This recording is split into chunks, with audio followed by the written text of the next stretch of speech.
Good afternoon, our labor family. My name is Dante Hilliard, and I have the pleasure of serving as the director of the SEIU Racial Justice Center. I want to take this opportunity to welcome everyone to this live streaming conversation with the amazing Heather McGhee. Before we get started, we want to take a few moments to recognize our co-sponsors and partners and co-conspirators in this effort. Members of our labor ecosystem include the AFA, ASME, AFT, CWA, NEA, SEIU, UAW, and the AFL-CIO. We especially want to recognize each union's president, Sarah Nelson, Lee Saunders, Randy Weingarten, Christopher Shelton, Lily Eskelsen Garcia, Mary Kay Henry, Rory Gamble, and Richard Trumka for bringing us together for this cross-labor conversation. We came together to organize this event to encourage and create momentum around the important conversation that Heather McGhee's book, The Sum of Us, raises for all of us. That achieving racial justice is key to how all working people can prosper in this country. We are looking forward to diving into how this proposition impacts the labor movement, our approaches, and our strategies to achieving economic justice for all. As you can see in this live stream via YouTube, there will be plenty of time for question and answers. So please use the comment section to drop your questions, your reactions, your queries, even as the conversation progresses. Joining us today to moderate this conversation with Heather McGhee is Naomi Walker. Naomi is the director of the Economic Analysis and Research Network, known as EARN, at the Economic Policy Institute. EARN is a national network of more than 60 state-level policy research and advocacy organizations coordinated by EPI. And I'm sure many of you know or are familiar with her and her history of working within the labor movement. With that, I yield the floor to Naomi. Thanks so much, Dante. And hello, labor family. I am so excited to join you today, and even more excited to introduce you to the incredibly smart and strategic Heather McGhee, who has joined us to talk to us about her new book, The Sum of Us. A quick few words about Heather. She's an expert in economic and social policy. She's the former president of the think tank Demos, which really focuses in on inequality and equity issues. And Heather regularly elevates the concerns of working people on NBC's Meet the Press and in the Washington Post, the New York Times, USA Today, and on National Public Radio. Her recent TED Talk on race was listed by the TED Talk editors as one of the best talks in 2020, and it reached over 1 million views in just 2 short months. And just last week, and I am so jealous about this, Heather, just last week, she had an Instagram live conversation about her new book with songwriter, producer, and activist John Legend. And Heather now chairs the board of Color of Change, who many of you, I think, are familiar with. Color of Change is the nation's largest online racial justice organization. So we are really in for a treat today as she talks with us about her new book, The Sum of Us, What Racism Costs Everyone, and How We Can Prosper Together. You know, the book discusses not just how racism impacts Black people and people of color, but white people too. And she documents not just the harm, but also what we can do about it. So let's get started. I'm going to kick things off with a few questions for Heather. And in the meantime, as Dante said, please be sure to send us your questions and your comments in the comment section. And throughout the course of our conversation today, we're going to be sharing with you a link to a local bookstore, so you don't have to buy it from the Amazon Evil Empire. And I really encourage you to pick up the book. You know, I'd seen Heather talk about the book and read her op-ed in the New York Times. And so I knew the general gist of the book before I sat down to read it. But Heather has included so many incredible resources and important and frankly troubling lessons from history and really moving interviews with workers. And that I encourage you to read the book to get steeped in the richness of all the details that we're not going to be able to dig into fully today. So, Heather, why don't you tell us what drove you to write this book? Well, first of all, I have to do my thank yous, of course. Thank you, first of all, to Naomi for agreeing to be in this conversation with me, sister. It's so wonderful. I'm so glad that you are directing the EARN network of state-based economic think tanks. It's such an important such an important role, such an important leader to be in that role. So congratulations and thank you. I am just blown away by the willingness of all of these major international unions to coordinate and put together this event. So I'm deeply humbled, truly. And I'm just glad that, one upside of this virtual world means we get to have, 1,100 people from across the country be part of one conversation. So let me just say again, because I just am so grateful to the AFA, to AFSCME, to AFT, CWA, NEA, and of course, I just want to make the one correction that Becky Pringle is the leader of the NEA, the international president, SEIU, UAW, and the AFL-CIO, and it just means so much to have your support. I wrote the book, The Sum of Us, because I had spent nearly 20 years working in domestic and economic policy in the progressive movement. I was president of Demos for 4 years, and I started as an entry-level staffer when I was 22 years old. And I was the kind of person who wanted to use research and advocacy and litigation to solve the big economic problems of our time. Well, why is it that we can't seem to have nice things? That's what I said in the opening line of the book, right? Things. By that, I don't mean like self-driving cars, which I don't think we need, or, laundry that does itself, which I think would be great, or, like hovercraft and all of these things. But I mean by nice things is universal health care. I mean wages that can keep workers out of poverty. I mean, universal childcare. I mean, reliable modern infrastructure. I mean, a public health system that could ensure that our country is not the worst in the advanced world pandemic response. Why is it that our country seems to have so much dysfunction with the amount of wealth that we've had and the history that we've had of doing great things, of building so much in this country, of putting a man on the moon, of creating the greatest middle class the world has ever known, of creating the Hoover Dam and the rural, the Tennessee Valley Authority. I mean, there's so many things that we have done for our people in the past, and yet we can't even seem to, provide a website for health insurance for 26 million people who are still uninsured, right? What is going on? Why can't we have nice things? And the answers that I was sort of steeped in as an economic policy wonk made sense, right? There were answers about the conservative movement. There were answers about corporate power and money in politics. There were answers about tax law and labor law and our fiscal policies, housing policies, all of these things. But there was just felt like there was something missing, that kind of the why of the shift from the kind of society that could create the greatest middle class the world had ever seen to the kind of society that has created an economy where nearly half of workers are classified as low wage, making $10 or $18,000 a year. So I set out on a journey. I left Demos in 2018 to go across the country and meet hundreds of people, read as much as I possibly could, and try to answer this question. Why is it we can't seem to have nice things? Thank you so much, Heather. One of the things that one of the stories in your book that I really appreciated and I thought really helped tell the tale is your trip to Alabama and learning about what happened to the public pools there. Why don't you tell us what you found?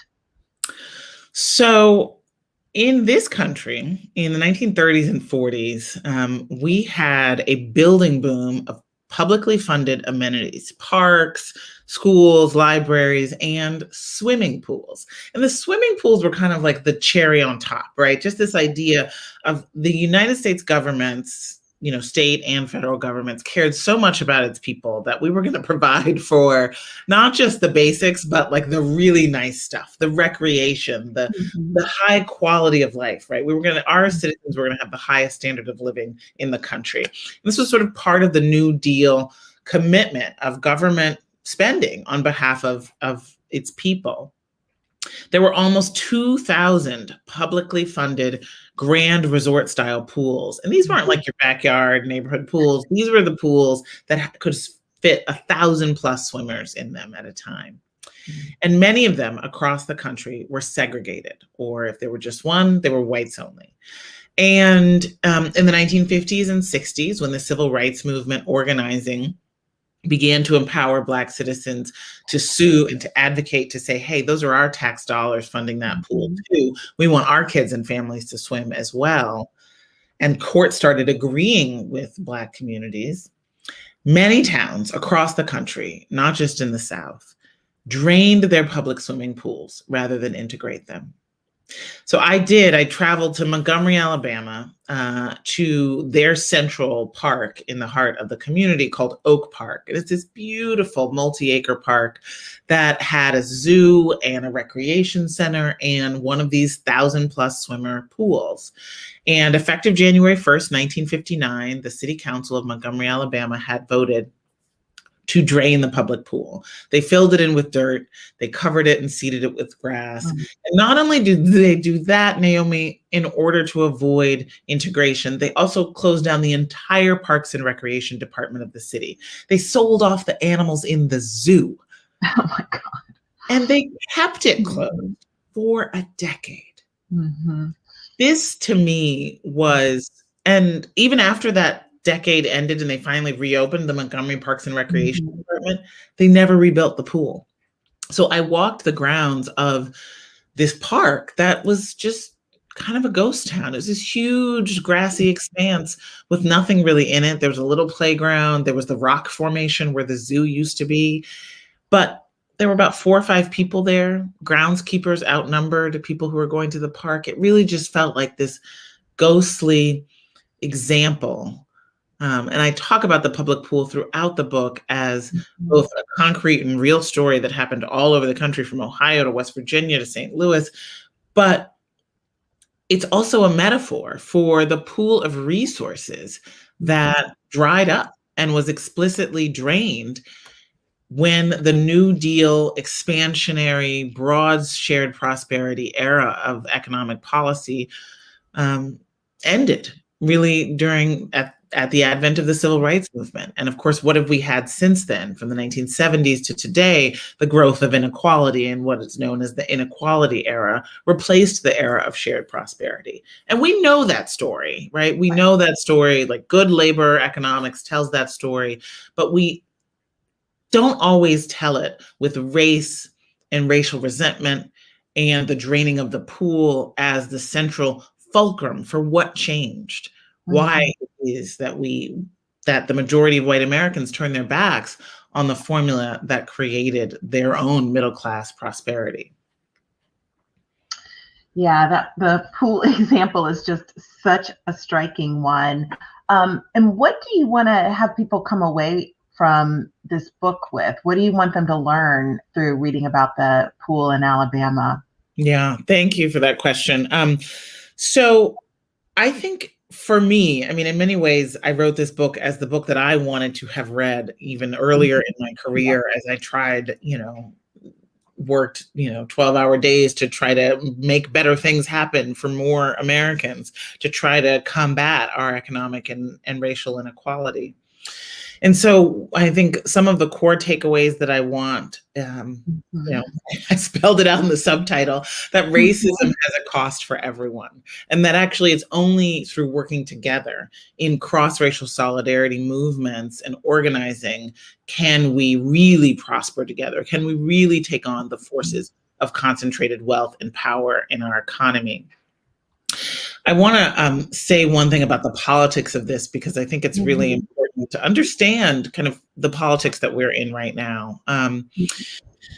So in 1956 and 1960, according to a big every 4-year survey that is done called the ANES, nearly 70% of white Americans thought that the government ought to have a job guarantee, meaning if you couldn't find a job in the private sector, you could get a job in working for the government in public service. And nearly 70% thought you should have a job guarantee that the government should pay for and a minimum income in the country that meant that nobody could fall below that level. Now, these are really radical left-wing ideas today, right? This is the most controversial piece of the Green New Deal, right? This job guarantee. It's, we're obviously fighting about, what our wage demand should be when, index for inflation from those years in the late 1950s, it would be well higher than $15 an hour. Between 1960 and 1964, the share of white Americans who believed in that huge government role in the economy and kind of guaranteeing a high quality of life fell from 70% to just 35%. And I saw that in the spreadsheet and I was like, oh, wait. There must have been a fluke actually. But in fact, it's actually, stayed that low and in that range ever since. Black Americans, or over 2/3 of Black Americans, support the idea of a job guarantee and a minimum income. And so I wanted to know what happened. And, a couple of things happened. 1963, between that 1960 and 1964, cratering of support for government, basically guaranteeing a high quality of life for our people.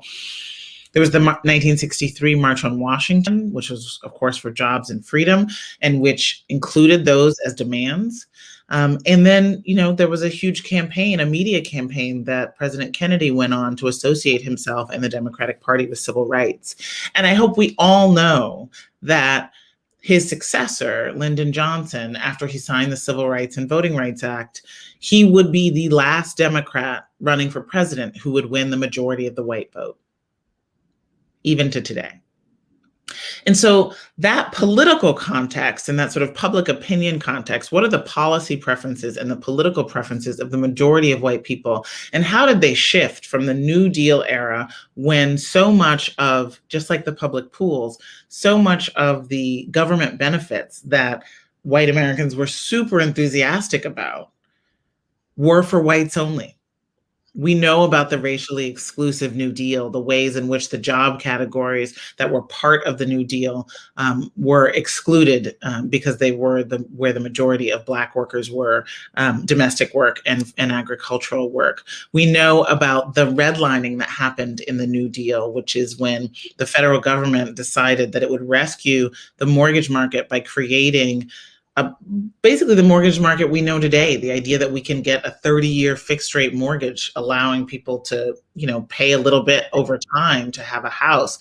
It torpedoed tens of millions of people into home ownership and therefore middle-class security. And yet the federal government drew maps of the entire country and drew red lines around the Black neighborhoods and said, we will not support, backstop, guarantee, or insure any loans made by banks to these neighborhoods because of a never substantiated assumption that Black people would be bad credit risks.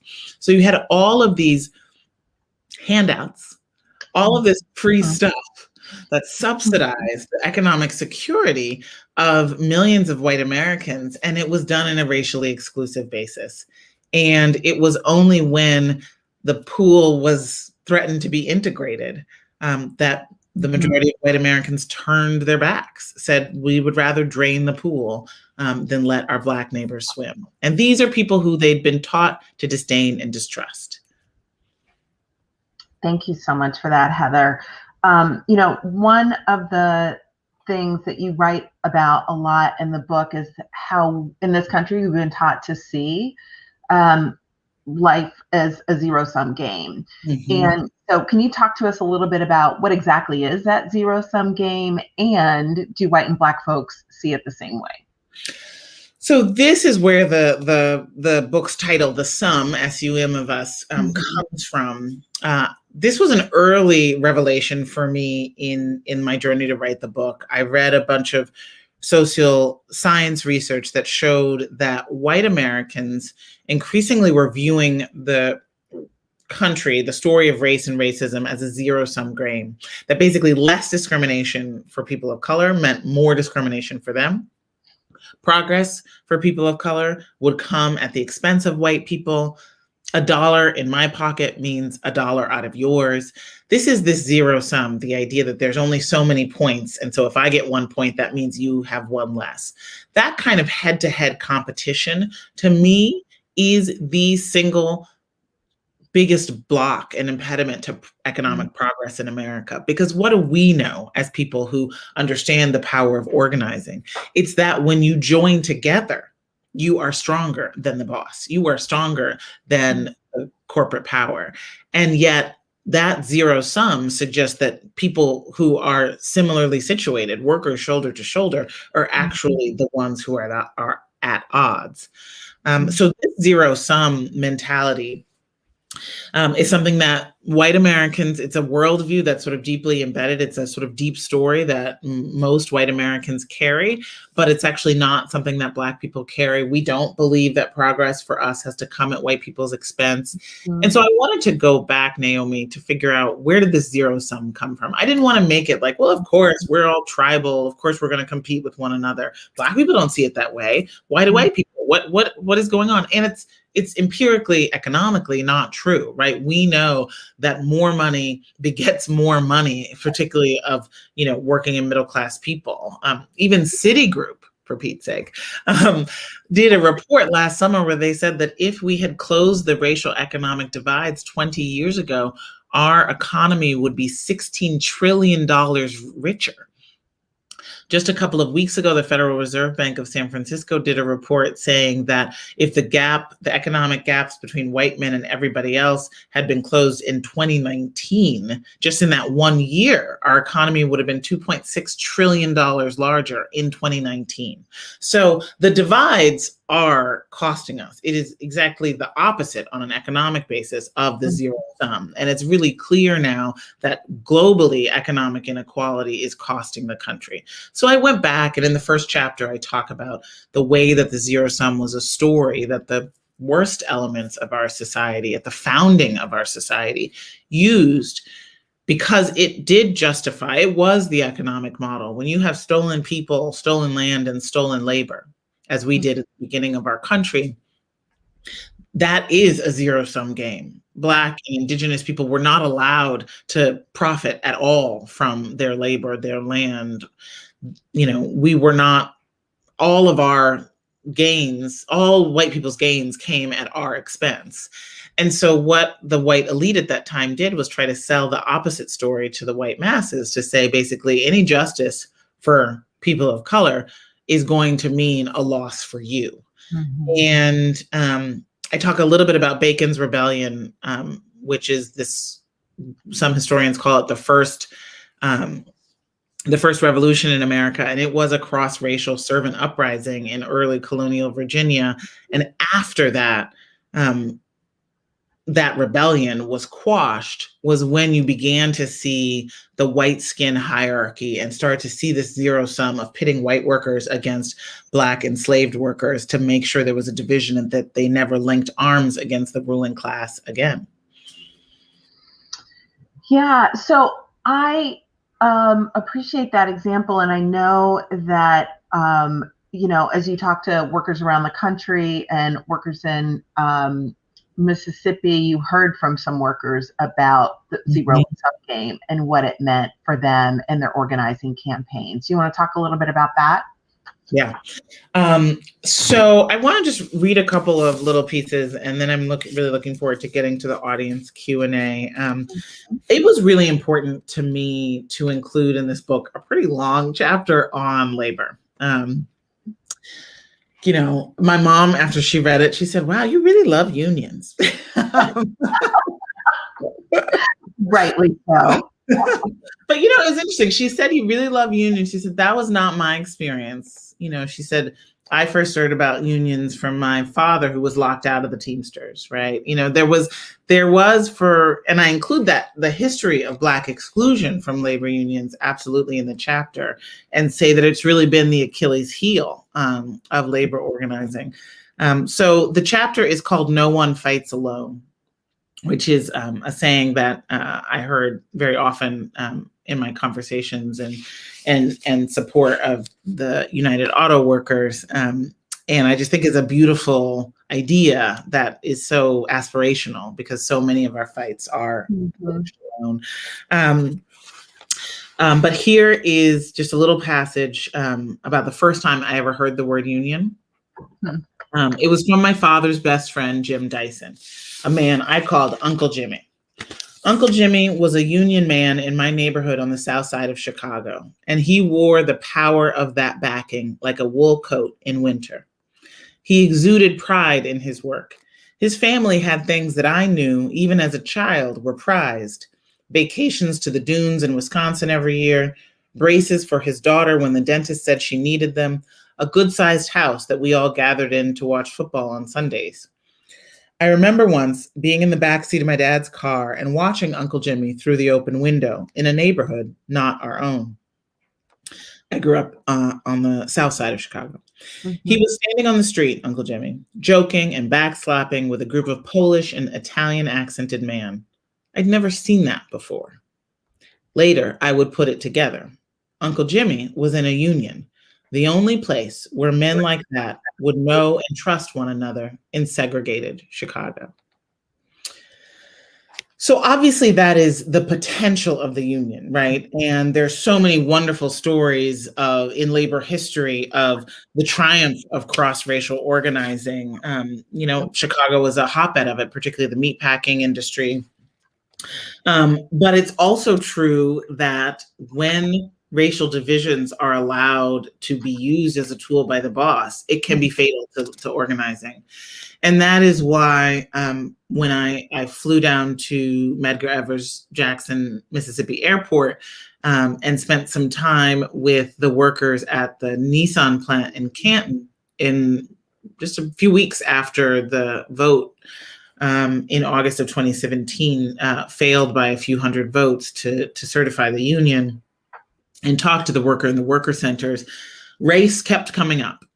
It's a majority Black plant, but the Nissan company had created this hierarchy of job status that I'm sure, many of you know this story, but it was really important to creating, there were sort of the legacy workers that were full employees, and then there were thousands of temp workers who were just subcontractors, but they were in the plant working shoulder to shoulder on the line with full-time employees. They were more likely to be Black, and they were not allowed to vote in the union because they were not employees.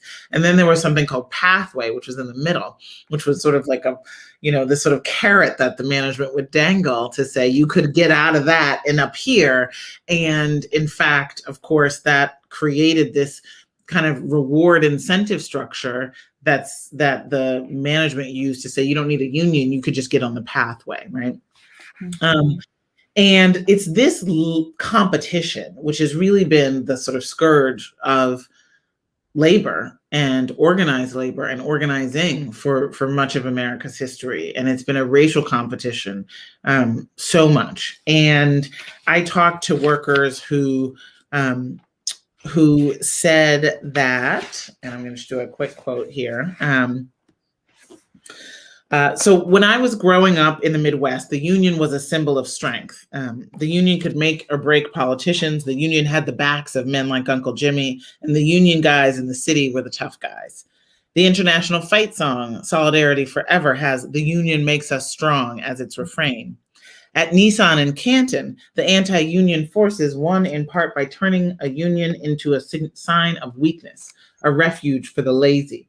Messages linked the union with degrading stereotypes about Black people so that white workers wouldn't want any part of it. Even Black workers might think they were too good to need a union. At the Worker Center, I asked Melvin about how unions are perceived where he lives. Melvin's not his real name, but I changed their names just for make sure that they were protected from retaliation. The people that we see, as soon as they see UAW, and even if you bring up union, they just think color. They see color. They think that unions, period, not just UAW, they just think unions, period, are for lazy Black people. And a lot of them, even though they want the union, their racism, that hatred is keeping them from joining. And then a white worker who was sitting next to him named Johnny said, they get their Southern mentality. I ain't voting yes because the Blacks are voting for it. If the Blacks are for it, I'm against it. Whew. Yeah. Well, so I'm going to shift us for a second over to some of the questions that have come in through the comments, and then I want to come back into this conversation about how the racial resentment shows up and impacts organizing. Two interesting questions have come in related to reparations, and the first one is a question about, do you think restructuring today's credit system would have a bigger impact on Black and Brown communities than reparations? So thank you for the question. Thanks for being part of the conversation. So I think we need both because it is true that greed and racism in our credit markets has stripped wealth from Black and Brown communities. I do include the chapter right before the labor chapter called Ignoring the Canary. That for me is like, it's tied for me with the labor chapter as the chapter that's closest to my heart, because it really tries to change the story that is the dominant understanding of what happened with the financial crisis and makes it clear, talks about the history of exclusion of Black people from the mainstream financial market, and then makes it clear that it was predatory lending to credit-worthy Black homeowners, people who had good credit. And the majority of subprime loans went to people who had good credit, but they were 3 times, if they were Black or brown, as likely as white people with the same good credit to get these subprime predatory mortgage loans.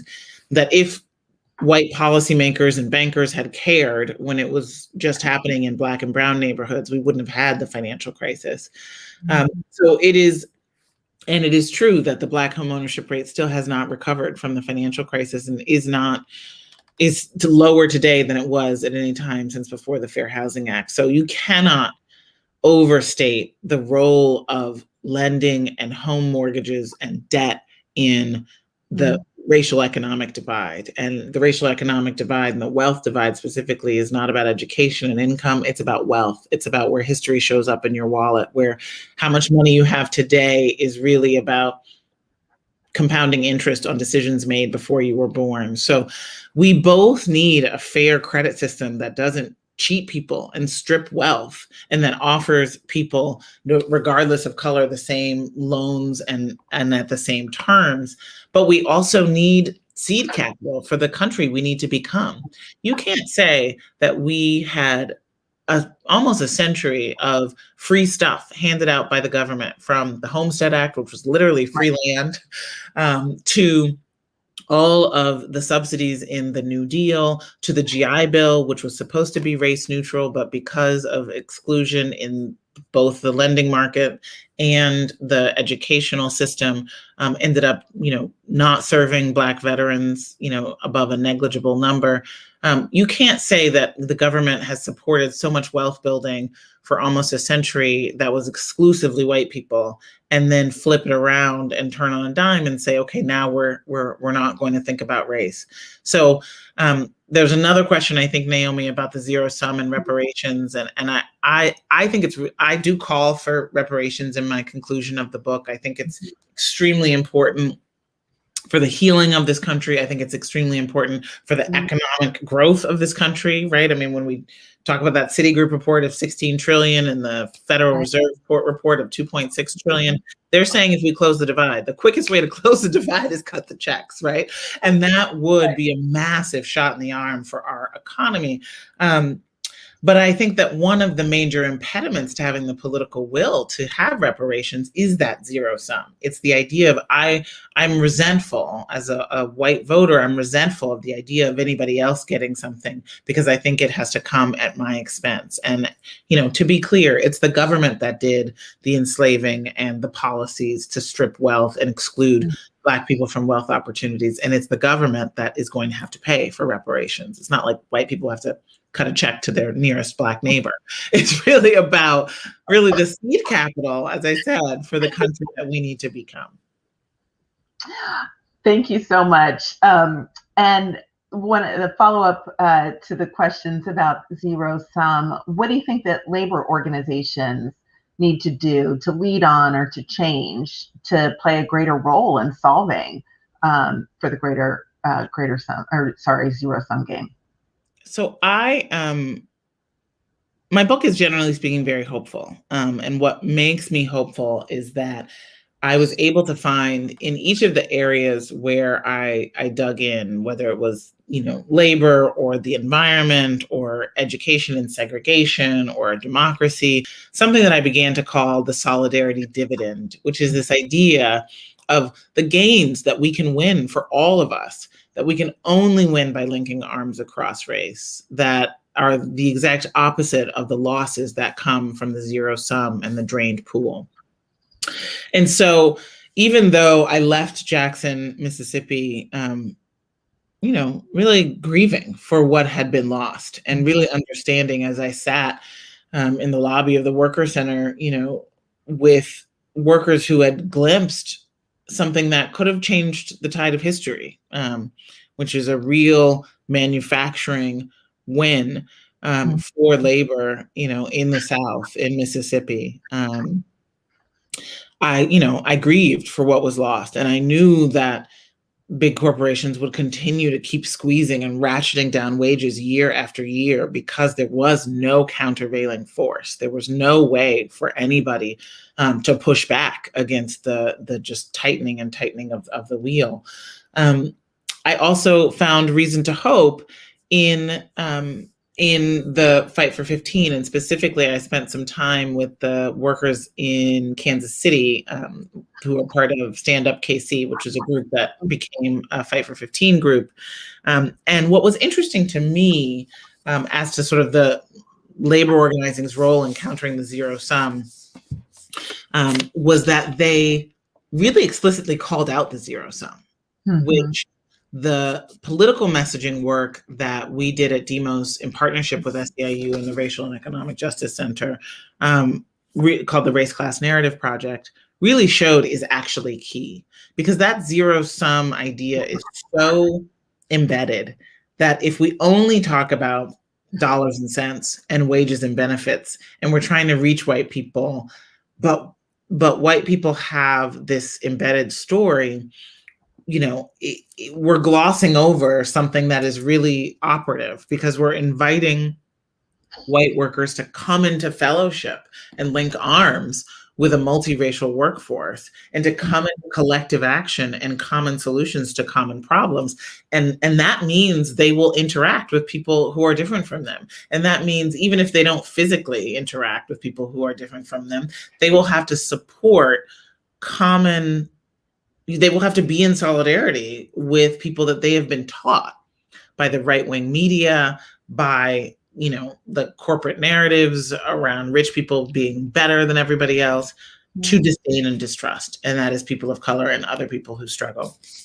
And so I just want to read a quick quote from my brothers and sisters at Stand Up KC.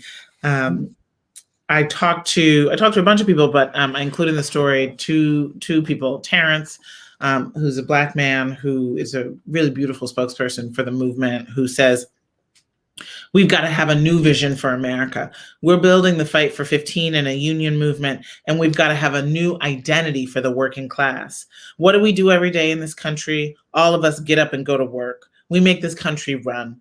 And now more than ever, workers are producing more wealth than we've received. We're being exploited across the board." And the signs that were in the Stand Up KC office and that they held, in all the rallies, were things like, "Racial unity now, we won't fight each other." And "Black, white, brown, we fight wage slavery and racial division." And "Black, white, brown, defeat McPoverty, defeat hate." There was a woman named Bridget Hughes, who's a white woman of Irish descent. And she, this to me was sort of a quintessential, white working class woman in the service sector who had, all these competing messages operating on her. She said, when she was first approached by a coworker at Wendy's about joining Stand Up KC, she was skeptical, to say the least. She said, "I didn't think that things in my life would ever change. They weren't going to give $15 to a fast food worker. That was just insane to me." But she went to the first meeting anyway. And when a Latinx woman rose and described her life, 3 children in a 2-bedroom apartment with plumbing issues, the feeling of being, quote, Trapped in a life where she didn't have any opportunity to do anything better, Bridget was moved. She told me, I was really able to see myself in her. And at that point, I decided that the only way we was going to fix it was if all of us came together. Whether we were white, brown, black, it didn't matter. She admitted, when I first joined the movement, I had been fed this whole line of these immigrant workers are coming over here and stealing our jobs, not paying taxes, committing crimes, and causing problems. It was other white people in my family who believed these kinds of racist ideas, us against them. But she said she saw her bosses at Wendy's target the Latino workers, falsely promising them a raise if they didn't join the strikes. And she said to me, they knew that if our Latino workers joined with our Black and white workers, that we'd have our strength in numbers and that we was going to win. And since joining Stand Up KC, Bridget's worldview has changed. She says, in order for all of us to come up, it's not a matter of me coming up and them staying down. It's the matter of, in order for me to come up, they have to come up too, because we have to come up together. Because honestly, as long as we're divided, we're conquered.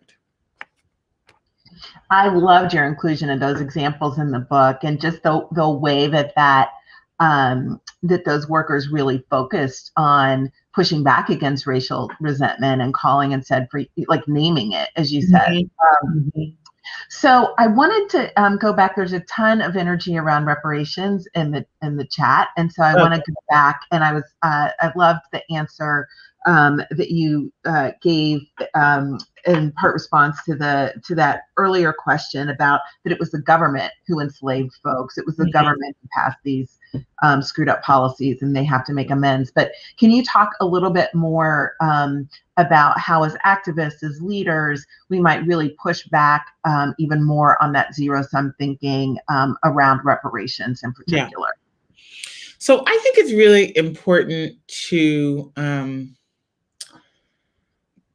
do reparations or advocate for reparations in the context of, obviously a lot more refilling of the pool for everyone, right? We need 15 as a baseline. We need labor law reform and card checks so that we see the numbers of people who are in collective bargaining contracts go way, way up. We need massive subsidies for housing in most every neighborhood because we have a crisis of affordable housing and evictions.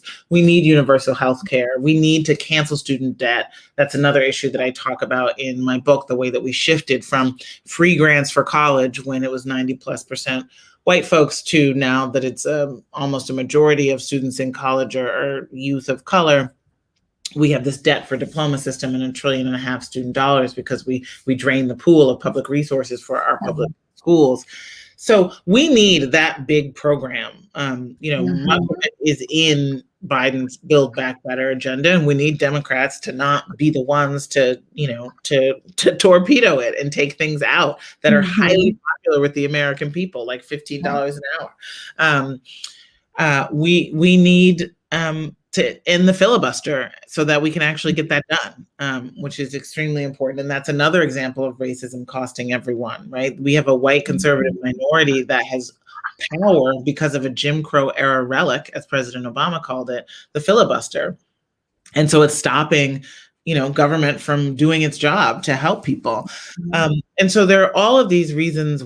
There's a broad economic agenda that we do need to fill the pool for everyone. But as I say in the book, we're not all standing at the same depths in that pool, right? There's some people who are, at the 3-foot level and the water's up at their waist. And then there are some people who are drowning. And the reason is because of what government did, right? The reason is because of where history shows up in your wallet. And, I think it's really important as a point of bridging to say that it's not going to cost white people. It's only going to be good for, for the economy that we need to build together to have more of their Black neighbors able to send their kids to college without debt, able to buy a house and have that down payment, able to, have something more than Social Security and retirement, which is what wealth provides. And I think it's really important to counter the negative stereotypes about Black and brown people that we don't work and we want handouts and all of that by saying, for example, that because of the handouts that were given to white people and their parents and grandparents, Today, a Black person who's gone to college, a household headed by somebody, who's a college graduate, who's Black, has less wealth than a white high school dropout's household. And the reason is not because of anything that those individuals did. It's because, as I said, of where history shows up in your wallet. So is it fair that millions of Black Americans were denied the opportunity to build wealth intergenerationally, and that we know that that inherited wealth is the difference between being able to start your own business or go into debt, being able to pay for college or go into debt, being able to, weather losing a job for 2 months without losing your house, or to be able to have that savings? Thank you. I want to go back to the union campaign that you write about in the book in Mississippi, the Nissan workers. And so a question came in from the chat. Why were workers at Nissan, which was majority Black, unable to win union recognition? So there are a few things at play here. One was what Nissan did. The plant was majority Black, and of course they really don't want to reveal their staffing numbers and ratios, right? But estimates have the number of temp workers who were contract workers for Kelly or Manpower, who were therefore not eligible to run to vote in the union, at as high as 30%. And then there were the pathways workers on top of them, and then there were the legacy full-time employees. And so there was, with that ladder of hierarchy of jobs, the higher up you got in the ladder, the whiter the workforce was. And so by excluding the temp workers, you excluded thousands of much more likely to be Black workers. And so it does really seem that the voting block was actually more mixed, maybe even, as opposed to being majority Black. If you can't win the game, rig the rules, right? We see that in our democracy too. Yeah. Exactly. Just want to flag again for folks, the link to buy Heather McGhee's fabulous book is in the comments section. Going on a local Black-owned bookstore in Washington, D.C., just so you know. That's where the link is, I think. Yes. Yeah, Mahogany Books, right? Yes. Yeah, good. All right, next question coming in from the chat. How do you break through to a white conservative electorate that isn't going to read the book or hear its message on Fox? Or how do we break through to them so that we can win in places we need to win for larger scale change? So I think it's really important for us to do things like go on Fox. We're working on that for me. I used to go on Fox a lot more, and then I was just on NBC and MSNBC for a long time. But I do want to bring this message to Fox. I also know that, many of the people listening to this conversation have uncles and brothers and sisters and cousins and coworkers who are, it's even more important than hearing a talking head say something, right? I hope that this book gives you the ammunition and the stories to be able to create those bridges and to be able to expose the zero-sum worldview for the false thing that it is. So I feel like between the Race Class Narrative Messaging Project and all of the videos and content that was created there, and now it's evolved into a project, or there's been an offshoot of the project called We Make the Future, that Tinselin, who was with the SEIU Racial Justice Center for a very long time, is now the director of, and that's very exciting. It's called We Make the Future. So there's even more of that work being done on cross-racial organizing and calling out the zero-sum. And the book, which it's a book and not everybody sits down and reads a book, but it does have some stories, I think, that stick with you, like the pool story. And you can get the audiobook too when you're driving to work or whatever. I hope that those are tools to help people be able to carry the message. But I want to be clear. I mean, we did a lot of work on political messaging, but my travels across the country made it very clear to me that organizing is the most powerful way to break through the zero sum. It's not what we, it's not paid ads. It's really relationship building. It's, good old fashioned relational organizing across lines of race. And the people I met who had joined up with someone, of a different color in order to fight for something they believed in common, whether it was in Mississippi or Kansas City or Maine or Texas, all of these places that I visited and really listened to people who are doing cross-racial organizing. They were beautiful, right? They were transformed people, right? They were people who trusted, in our fellow man. They trusted in humanity. They this guy Chip, who was was a white worker who had kind of flipped for a minute and then come back and ultimately voted yes on the union. He talked about, because he had flipped for a minute, he felt like he wasn't really welcome at the worker center. He said at the end, when I saw him last, he said, even though he was afraid he wouldn't be welcome anymore at the worker center, he needed me to know about the solidarity he felt there. He said, I felt a sense of belonging, of love, of togetherness, of friendship. We went through a lot together. We did a lot together and accomplished a lot. I loved it. I loved going over there. It was, I guess, utopia without having utopia. Yeah. I'm just curious, and then I'm going to pick it back up with some of the questions that came in the comments. If your sense of hopefulness if your sense of hopefulness has been at all altered by sort of the hardening of the racial resentments that have happened throughout the course of the previous president's time in office. Yeah. Yeah.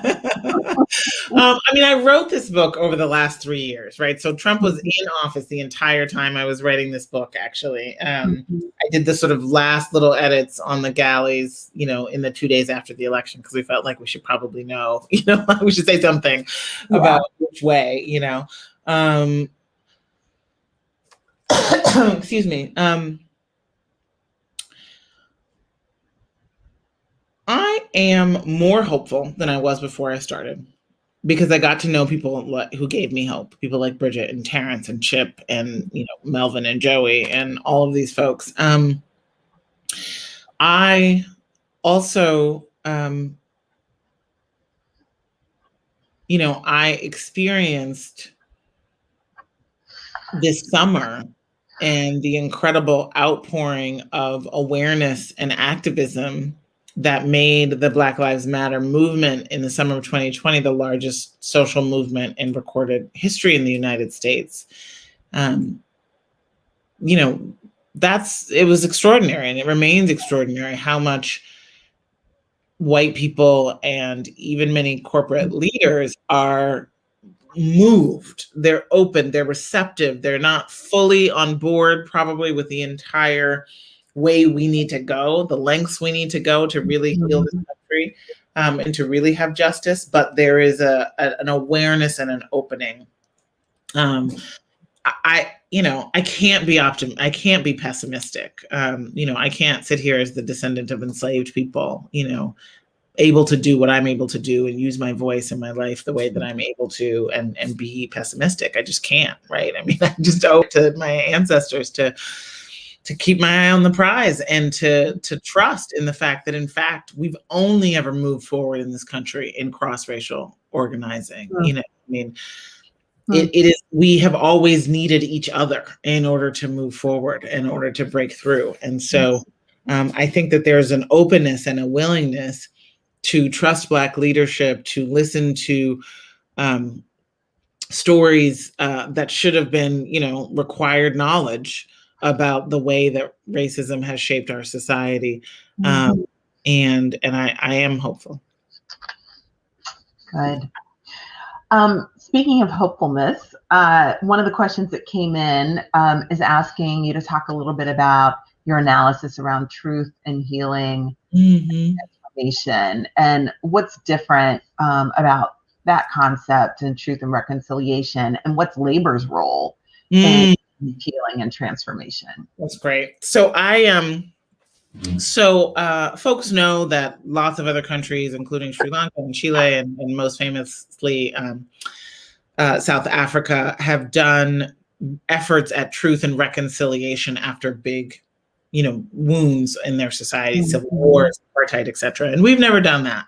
We are the gold standard in creating apartheid and white supremacy, and yet we have never done anything about it. In fact, and no, the election of Barack Obama does not count. Sorry, Mitch McConnell.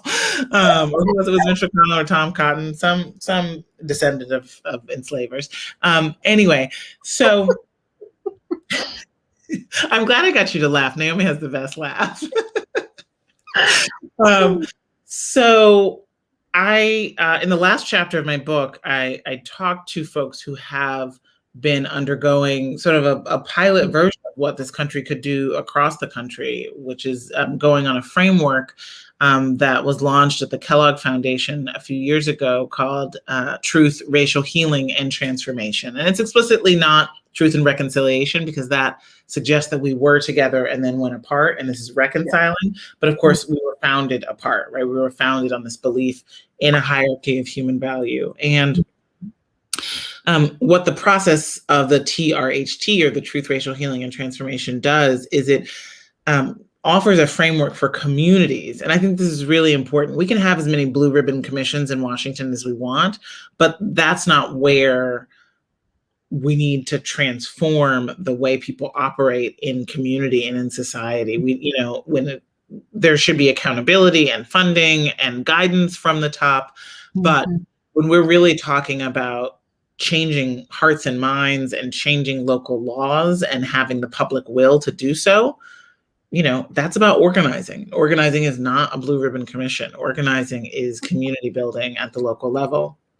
And so that's the insight of the TRHT, is that you can bring in stakeholders, the public, the police, the business leaders, the educators, the activists, together in a sort of coalition of the willing to do the kinds of relational organizing and visioning, both in identification. They have to create a different community racial history. In the story that I include in the book in Dallas, they did this beautiful, it's like 50-page kind of, book that tells the real history of Dallas through the lens of the racial policies of the community.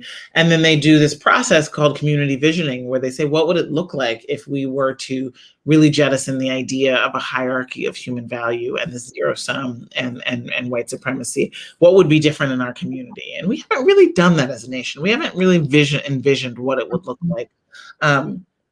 And I do think that kind of relational organizing is an antidote to the, big media, paid bullies in the corporate media, zero-sum storytelling. People have breakthroughs in that, in rooms with other people. And the questioner asked, what could be labor's role? I think that the Biden administration right now is really looking for solutions and ideas. And I think that they often, see what would pass muster with labor. So I think as international presidents, I know some of whom are on this conversation, talking to me or others about, what it would look like to do a TRHT. But in the absence of that, your locals could be hosts for truth, racial healing, and transformation efforts. The website to see the framework and what it entails is at healourcommunities.org. That's healourcommunities.org. If someone could drop it in the chat, that'd be great. I love the idea of labor locals taking lead and pulling that together. Like, how transformative would that be? That's amazing. This is a really interesting question, I think. How do you think the multiracial organizing campaign at Amazon in Alabama might be different or similar from the experience in Canton or Kansas City? So, obviously I've wanted to, hop on a plane and go to Alabama and talk to workers there. I think that it is possible that, just doing a quick analysis from what I've been able to read from press reports, that this might go more the way of Stand Up Kansas City than the way of Canton. Some of that is because one of the problems, one of the headwinds that the Nissan workers had to face in organizing was that they were higher wage jobs, because the company was free riding on Detroit's generations of labor activism, right? So you did have $25 an hour jobs at the top level for the legacy workers, although the temp workers were making half that. But they weren't allowed to vote in the union, right? So that's one piece of it that I think I think that racial consciousness played a huge role, but it's also really true that it's easier for management to say you don't need a union when you're in Mississippi and you're making more money than the median, as opposed to when you're making the minimum wage, or you're making 12 or 15. So I do think that because Amazon is closer to to the lower end of the wage spectrum, there's going to be that club that the boss usually has to say, I'll take away this great wage, is not going to be as strong. Amazon needs these workers. Amazon is growing like gangbusters. They've hired nearly 500,000 people in the past year, because the pandemic has shoved people back in their homes and made e-commerce. I have not seen explicit racial messages in the campaigning. Nothing like, black, white, or brown, racism is an enemy to all, and defeat McGhee, right? Like, I haven't seen anything like that, even though it is Alabama. It may be happening, but it just hasn't sort of risen to the national media that I've been able to see. Again, I want to get on a plane and go there. And if anybody on this conversation, is organizing or is working at the Amazon plant in Alabama and would like to talk to me about what the racial story has been there, I'm at heather@heathermcghee.com. And hopefully soon I'll be able to get out of here, get on the plane. But yeah, I'm hopeful about what's going on in Amazon. Amazon is a multinational that, and this obviously hasn't stopped many other multinationals from doing things in America that they would never get away with doing in Europe, McDonald's or Nissan. But I am hopeful that the sort of consciousness raising around essential workers, the consciousness raising around, the concentration of ownership in the retail industry is going to create good political pressure for against Amazon. It also helps that there's Democrats, in Washington right now. In 2017, there weren't, and in terms of leadership. So good. Well, I just want to flag for everybody that's participating in this chat that we have a little under 30 minutes left. And so get your questions in on the comments if you haven't had a chance. And I'm going to dig in. There's one question on relational organizing, and then I'm going to go back up to some questions about redlining and real estate and the impact on that. But we'll start with relational organizing. Question came in: how do you move relational organizing programs when our communities are more segregated than ever?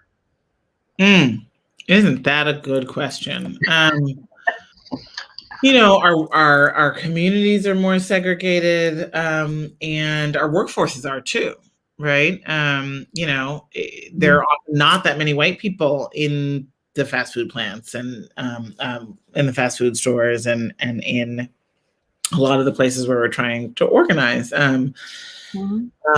particularly at the low end of the wage scale. Although the majority of workers who make under 15 are white.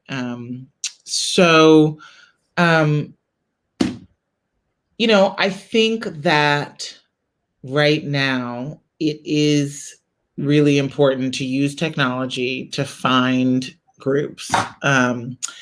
It's also really important to partner with local community organizations. That was a clear kind of insight that SEIU had with the Fight for 15 and the formations that sort of, predated the Fight for 15, which gave it strength and community, and that were able to identify leaders who maybe were not, part of the shop, but, had a ton of credibility in the community. And, I don't have like a magic bullet, silver bullet good answer for that, because keeping us apart is a very powerful tool. Yeah, and definitely part of the strategy. Okay, we're going to go to the redlining questions, and then there's an interesting question about Juneteenth that I want to hear your answer on. So, okay, one of the questions is thinking about what you said about real estate and the fixed mortgage loans and how the federal government redlined so many communities. What are some of the steps that are being taken to address this? Not enough.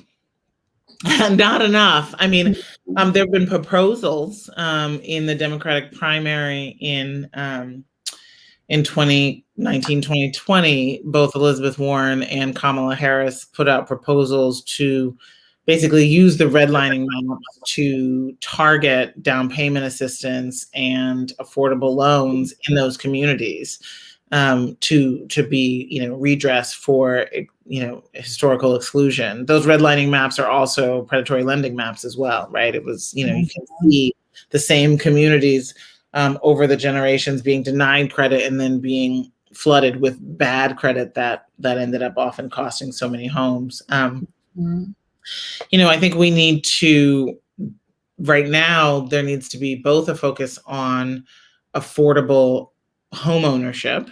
And, if we think about the kinds of low down payment, no down payment terms that were offered to, white immigrants in the 1930s and 40s and 50s, we can and should replicate those on scale, at scale to today's low wealth communities who are more likely to be Black and brown. And then we also need to recognize that renters are the majority of families particularly in urban areas, and definitely the majority of home households of color. And we've got a rental crisis in this country. We've got an affordable housing crisis in the country where wages have not kept up with rents. Obviously, the pandemic has made things even worse. Eviction is a silent, crisis that's happening in this country. And so we need more publicly funded housing that needs to be, the kind of housing that we all would love to live in. We need reform of our, tenant laws to make it harder for people to lose their homes. And we need to end the kind of exclusionary zoning that is one of those racist policies that makes it hard for communities to build apartment buildings or duplexes or triplexes. And so you have to have these big single family homes, and it keeps the market skewed upwards and upwards when we know that, working middle class people need a place to live that is not, a McMansion. Exactly. Okay, here we're going to the Juneteenth question. So somebody is fighting alongside with public workers in South Jersey to add Juneteenth to its holiday list. What would you say to white workers and city council members to build support for the demand? Well, first I would try to listen, like really listen to what exactly their opposition might be. That's just organizing 101, right? You really do need to listen to where they are. And then I think you need to paint a vision of a celebration of, just like July 4th is a time when we celebrate the ideals of liberty. They weren't real, right, until Juneteenth. And so it really can be a celebration that's not just for Black people. That is a celebration of America's ideals bearing fruit. And I do think that in organizing, you need to think about, like, what does it look like for a white person to celebrate Juneteenth, right? So often when we are talking about Black history and talking about, racial justice, white people hear, I don't even know if I'm invited to the cookout. Literally, right? Like, I know I can go to the July 4th cookout. Can I go to the Juneteenth cookout? Or do I not get hot dogs? You know what I'm saying? Like, and for this country to be the country we want it to be, yes, we want everybody at the cookout. We want everyone to celebrate the emancipation of enslaved people, because otherwise, you know, we have white folks putting up Confederate statues, right? They're going to celebrate something, right? And so, you know, I do think it's important for organizers to remember, and it can be frustrating, right, to sort of have to spell out that it's not at your expense, that it's not going to cost you, that it's not something that's only for us, but it's worth it, right? I mean, you know, people who are part of this conversation who are organizers know you just have to meet people where they are, and the zero sum is such a strong and pervasive story that we can't ignore that it's there. We have to start with trying to counter it. Mm-hmm. Good. I am going to move us on to a question about how do we fill the pool for public education as we send off attempts to privatize and the passing of vouchers and charters. Yeah, I mean, this is, I think there has been really good work done on this. I'm very worried about public schools, frankly. You know, I'm worried about the acceleration of the trend of white parents, you know, leaving the public pool and building their own pool in the backyard and having the private members only swim clubs, and, you know, which is what happened with public pools once they became integrated, and it's what happened with public schools, right? The growth of segregation academies and private schools, and then smaller and smaller school districts that could hoard the resources. I am very worried that the pandemic has you know, accelerated the homeschooling trend, accelerated the, you know, private pod of kids. And that's all you need is to, you know, snatch some teacher away from the public schools and have her, you know, or him teach 3 people in your backyard. There's no way to educate a generation. That is no way, you know, to create an informed citizenry. It's really dangerous and very worrisome. I think we need a massive celebration of public schools and an influx of resources into public schools, and, you know, and the support, and to do, and I would say for teachers unions, some of whom are on the call, to really do deep listening to parents, you know, now and in 6 months and in 9 months, about, you know, what did they learn from having to teach their children, and what are their anxieties and fears about returning to the classroom COVID-wise, but also just everything, right? This has been an enormously culture-defining shift in the relationship that families have to school, and there has to be some deep listening to parents and caregivers as to how they could sort of, you know, rebuild support and trust for schools, not just as they were, but even more equitable and more diverse. Thank you. I want to go to a question on student debt, since you covered it in the book, and I know you've done a ton of work on this issue. What do you see as the biggest pitfalls in the debate around student debt?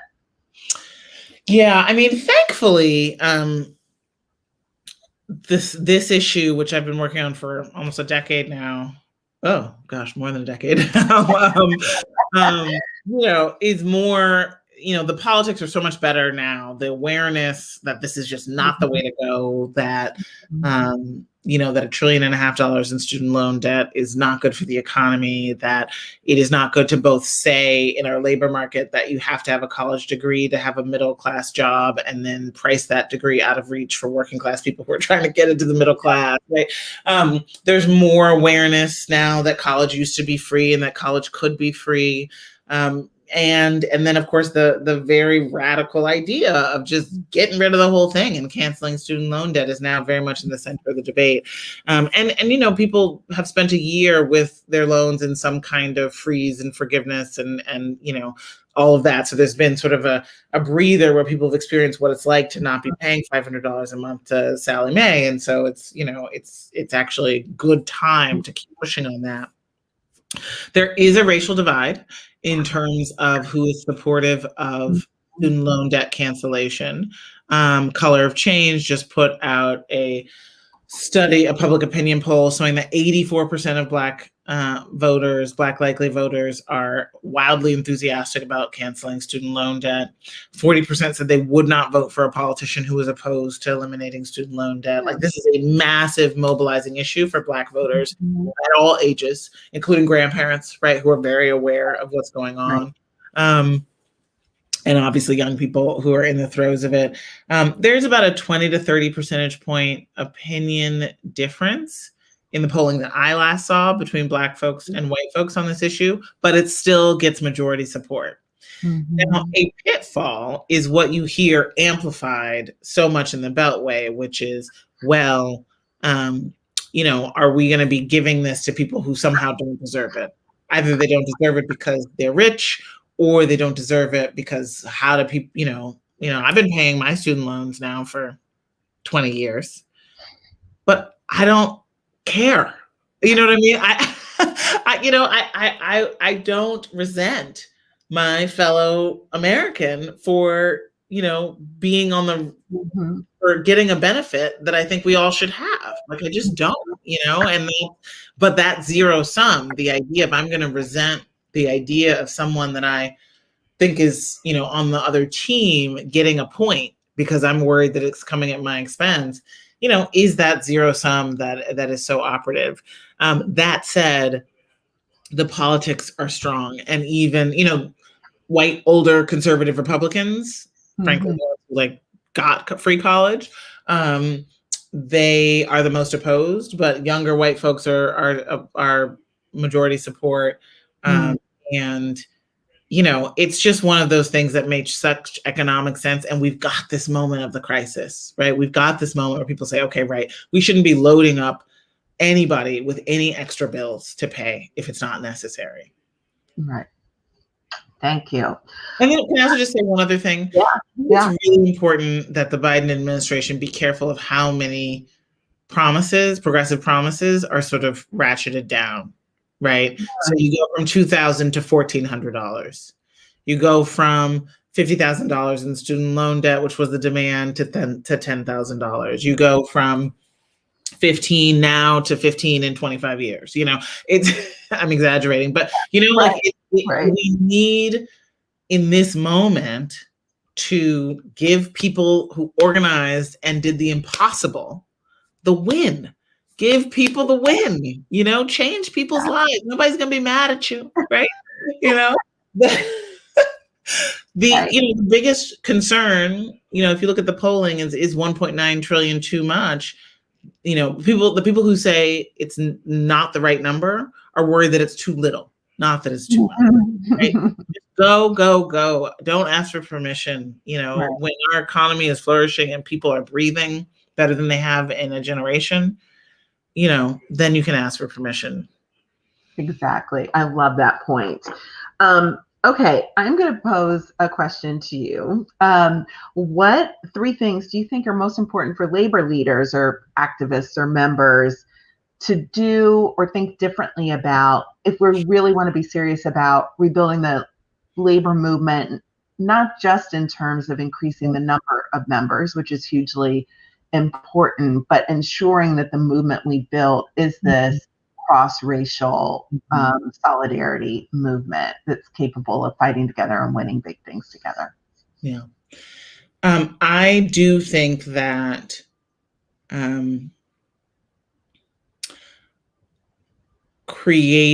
taking as a given that your white members are going to be hearing the zero sum in their ears all the time, like Bridget did, and starting from there and knowing that you can't, wage and benefit around the racial zero sum, right?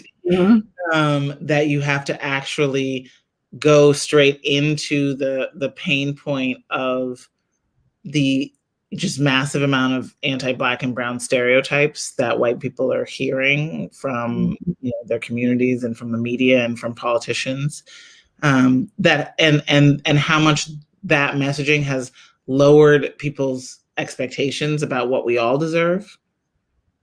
That was a real insight for me from my conversations with the folks in Kansas City, was that when you believe that people who struggle are responsible for their own lot, right? If you believe that poor people are poor because they're making poor decisions, and if you believe that, people making $8 an hour are not worthy of healthcare, then, Right. what does that say about the value of your own labor, right? What is that, So it is really, it's the greatest enemy to class consciousness. It's the greatest enemy of cross-racial solidarity. So really just, starting there, and really investing in organizing, because it is only through those relationships and person-to-person work, that consciousness shifts.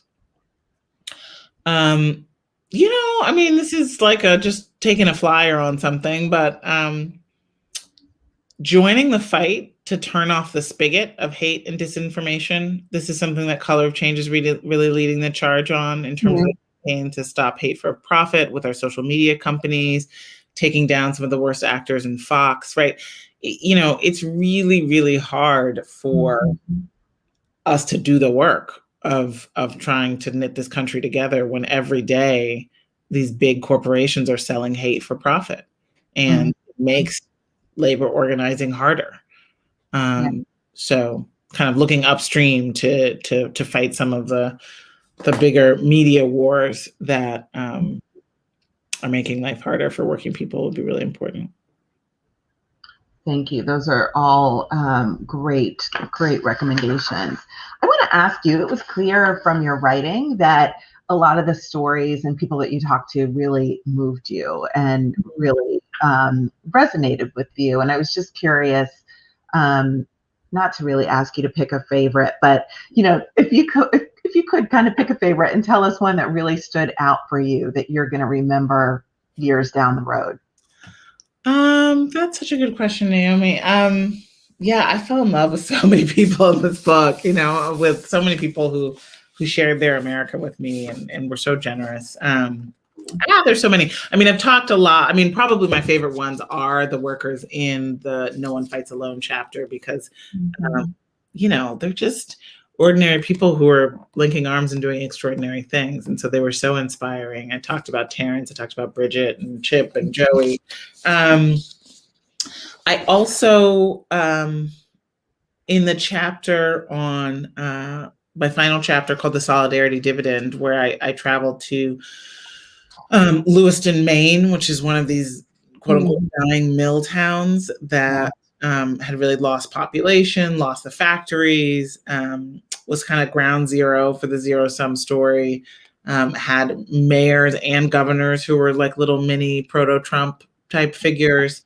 And I don't know how familiar folks are with this sort of phenomenon that sociologists are finding, specifically these two scholars named Case and Deaton, of what they're calling the diseases of despair that are kind of, they're seeing them more in middle-aged white people, particularly rural white people. They call them the diseases of despair. They're isolation, loneliness, and drug abuse and alcohol abuse and suicide. And that has been very much when you saw in the data the mortality levels for white people go up, right? That life expectancy for this cohort was starting to reverse the sort of general trend of life expectancy always going up and up and up. Of course, this was before the pandemic. It was seen as kind of one of, what is this? It's a mystery, right? What is wrong with white people in this cohort? What's happening? And in my interpretation and my reading of it, it really is the kind of drained pool phenomenon. It really is, inequality, economic inequality, and the feelings of social isolation that come from not having strong labor unions, that come from not having strong public schools and public institutions, and feeling like you're really on your own and just being sort of cordoned off in this world of resentment. But I met these people in Maine, Cecile and Bruce, who one was very isolated and was sort of quickly going down that path, Cecile, and then Bruce was an addict and, had hit rock bottom. And they both transformed their lives by getting to know and then, becoming just a fixture and a real part of the African Muslim refugee community that has taken home in Lewiston, Maine. And it was through organizing with them.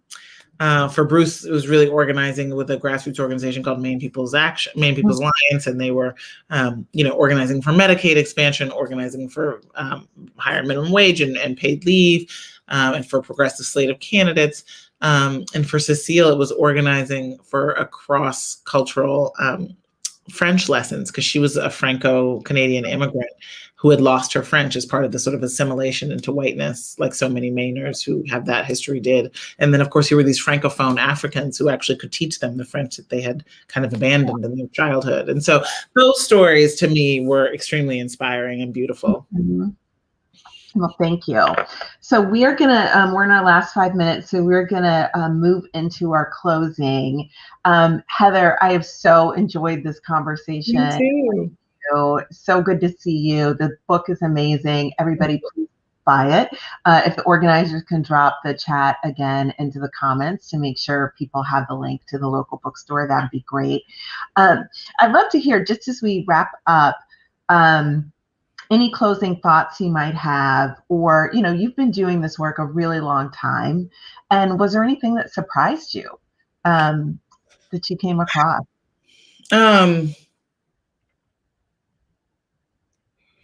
I think I was surprised that I had been working on these economic problems, from an economic point of view and with economic tools, right? With the research and the advocacy and the white papers and the statistics for so long. And it wasn't until I kind of laid all those down and started listening to people, and it wasn't like I put on a racial lens, it was like I took blinders off, that I really saw that it was the thread that ties everything together. All of the big vexing public problems in our society are unwillingness to combat climate change, even though it could create, a massive economic transformation for us. The way that we live so apart, our dysfunctional democracy, the corruption in our democracy, poverty, wages, and the lack of worker power, what's happened to public schools as the pool has been drained, corporate power and inequality, all of that has this common thread of racial resentment. And I sort of can't believe that I, didn't have this unifying theory before. I definitely was more raced up than your average economic policy wonk, for sure. But what's surprising to me is the feeling I have, having finished the book, that if you just sort of pull that thread, progress on all of those issues will be so much easier and closer at hand. And that, to me, just feels like it's such an old lie. It's such an old story, the zero-sum racial hierarchy. It's so wrong, so false, that it seems like something we should be able to get over. And if we do, we really can, have the country that our people deserve. Great. Well, Heather, thank you so much again to everybody who participated in this time with us today. Thank you. Thank you for your really smart questions and strategic questions. And last but not least, thank you so much to the unions that work together to put this together. AFA, AFSCME, AFT, CWA, NEA, SEIU, UAW, along with the AFL-CIO. So thank you so much. Have a good rest of your day. Thank you so much. Stay safe, everybody. Thank you, Naomi, for this conversation. Thank you to all my brothers and sisters. Everybody stay safe and be well.